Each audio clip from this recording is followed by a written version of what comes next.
क्या अशोक गहलोत ने लीक करवाया था एसआई भर्ती पेपर?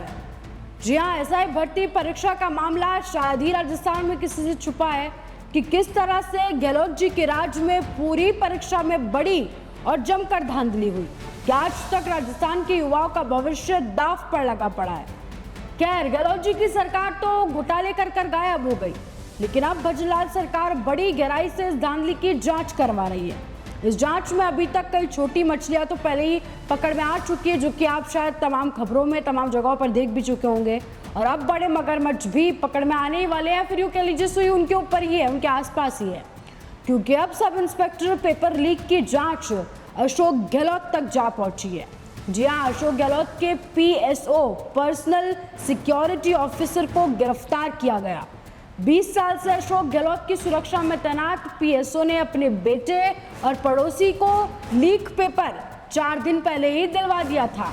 सोचिए, अब अशोक गहलोत की छाया बनकर साथ रहने वाले PSO राजकुमार यादव के बेटे के लिए सब इंस्पेक्टर का पेपर खरीदा गया था। अब पेपर तो आपको पता है लाखों रुपए का बिकता है, लाखों रुपए में धांधली होती है।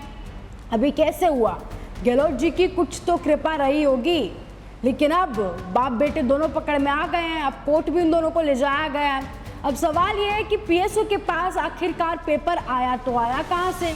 इससे पहले गहलोत जी के तमाम करीबी लोगों में से एक DP जारौली बोर्ड अध्यक्ष का नाम खुलेआम सामने आया था, फिर RPSC के सदस्यों के नाम, और अब PSO साहब की गिरफ्तारी। ये सब सुइयां आसपास ही घूम रही है अगर आप देखें तो, और इनडायरेक्टली गहलोत जी की तरफ ही इशारा कर रही हैं। और अब पेपर लीक की आंच पूरी जो गहराई से जांच हो रही है, और अब पेपर लीक की जांच अशोक गहलोत के दामन तक पहुंच गई है। फिर यूं समझ लीजिए ये जांच जल्द ही जाकर गहलोत जी का दामन थामने वाली है। अब ये सब हो ही रहा है तो एक बार किरोड़ी लाल मीणा की कुछ बातें जो यहाँ पर याद करना जरूर बनता है। किरोड़ी लाल मीणा ने अप्रत्यक्ष तौर पर अभी तक गहलोत जी पे कई आरोप लगाए, जो धीरे धीरे करके सच होते हुए नजर आ रहे हैं।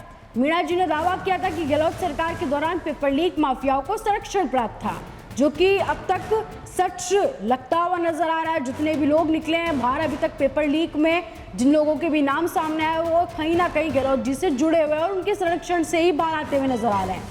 मीणा जी ने यह भी दावा किया था कि गहलोत के करीबी दिनेश खोडनिया और इष्टप्रदा चौधरी ने 1 करोड़ रुपए की रिश्वत देकर बाबूलाल कटारा को राजस्थान लोक सेवा आयोग RPSC का अध्यक्ष बनाया था। इसके बाद कटारा को वरिष्ठ अध्यापक भर्ती परीक्षा का पेपर सेट करने की जिम्मेदारी दी गई, जिसे सुनियोजित पूरे प्री प्लान तरीके से लीक करवाया गया। किरोड़ी लाल मीणा ने यह भी दावा किया था हाल ही में कि क्या अशोक गहलोत पेपर लीक में शामिल नहीं थे, सवाल खड़ा किया था। और अब ये भी सच होता नजर आ रहा है, क्योंकि जितनी भी सुइयां इस जांच में दर दर घूम रही है, सारी सुइयां घूम फिर कर अशोक गहलोत की तरफ इशारा कर रही है कि गहलोत जी इसमें कहीं ना कहीं तो जुड़े हुए हैं। अब अशोक गहलोत कितना इन सब चीज़ों से जुड़े हुए हैं और कब ये पूरी जो भी जांच है गहराई से होकर और जाकर अशोक गहलोत पर रुक जाएगी, ये तो वक्त बताएगा। आप क्या सोचते हैं हमें कमेंट सेक्शन में ज़रूर बताएं, और ऐसे बने राजस्थान के साथ।